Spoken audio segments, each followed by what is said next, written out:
கர்த்தருடைய மகா பரிசுத்த நாமத்திற்கு மகிமை உண்டாவதாக. ஆமென். நாம் ஜெபத்தின் இறுதியில் ஆமென் என்று சொல்கிறோம் அல்லவா? ஆனால் இஸ்ரவேல் மக்கள் எபிரேய மொழியில் தங்கள் ஜெபத்தின் முடிவில் மட்டுமல்ல, ஆரம்பத்திலும் கூட ஆமென் என்று அதனை உறுதி பண்ணும்படி சொல்லுவார்கள். நம்முடைய பரிசுத்த வேதாகமம் ஆதி என்று தொடங்கி ஆமென் என்று முடிகிறது ஒரு ஆச்சரியம். அதிக முக்கியத்துவமான ஆமென் என்ற இந்த வார்த்தையானது பைபிளில் சுமார் 77 முறைகள் குறிப்பிடப்பட்டுள்ளது. இதற்கு மெய்யாகவே, உண்மையாகவே, உறுதியாகவே என்று பொருள் கூறலாம். மேலும் நிச்சயமாக அப்படியே ஆகட்டும், நம்பத்தகுந்த, நிச்சயமாகவே அப்படியே ஆகக்கடவது, உண்மை, சத்தியம் நிறைவேற்றப்படுவதாக என்றெல்லாம் ஆழமான அர்த்தங்கள் உண்டு. கிரேக்க மொழியில் இது அமீன் என்று எழுதப்படுகிறது. எபிரேய மற்றும் கிரேக்க மொழியில் இந்த வார்த்தைக்கு ஒரே பொருள்தான்.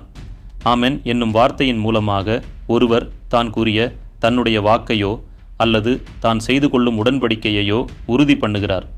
உபாகமம் 27ஆம் அதிகாரத்தில் ஆசீர்வாதங்களுக்கு மட்டுமல்ல, சாபங்களுக்கும் கூட அவற்றை உறுதி செய்யும்படி சபையார் ஆமென் என்று சொல்லியிருக்கிறார்கள்.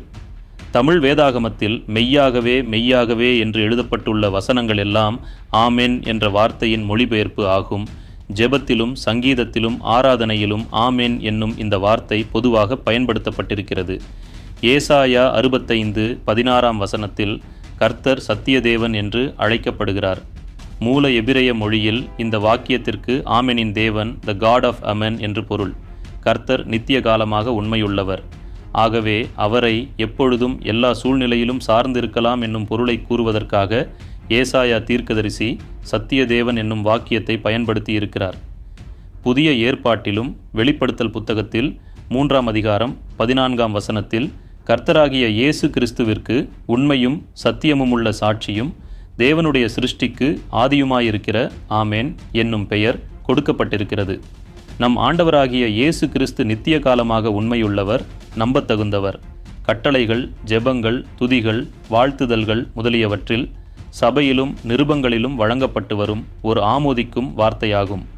நம் ஜெபத்தின் இறுதியில் கூறும் ஆமென் என்ற வார்த்தை எதனை குறிக்கிறது? தேவனுடைய சித்தத்தின்படியான நம் ஜெபத்துக்கு தேவன் ஆண்டவராகிய இயேசுவின் நாமத்தில் மெய்யாகவே பதில் கொடுப்பாராக என்ற நம் விசுவாசத்தை குறிக்கிறது. மிக மிக முக்கியமாக ஆமென் என்பது இயேசு கிறிஸ்துவின் அநேக பெயர்களில் ஒன்று என்பதால் ஆமென் என்று சொல்லும் போதெல்லாம் ஆண்டவராகிய இயேசு கிறிஸ்துவின் பெயரை நம் வாயில் உச்சரிக்கிறோம். அப்படியானால் வானத்தையும் பூமியையும் உண்டாக்கிய நம் இரட்சகரின் பெயராகிய ஆமென் என்ற வார்த்தையை நாம் எவ்வளவு பயபக்தியுடன் உச்சரிக்க வேண்டும்.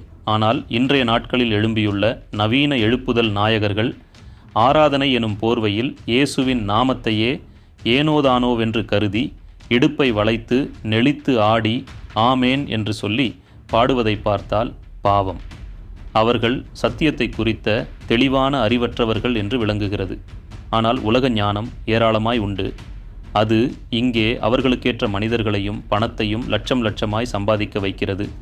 ஆனால் நித்தியத்தில் இழக்கக்கூடாததையெல்லாம் இழக்க வைக்கும். சத்தியத்தை சத்தியமாய் அறிகிற நாம் மிகவும் ஜாக்கிரதையாக இருப்போம். நம்முடைய கர்த்தராகிய இயேசு கிறிஸ்துவின் கிருபை உங்கள் அனைவரோடும் கூட இருப்பதாக. ஆமென்.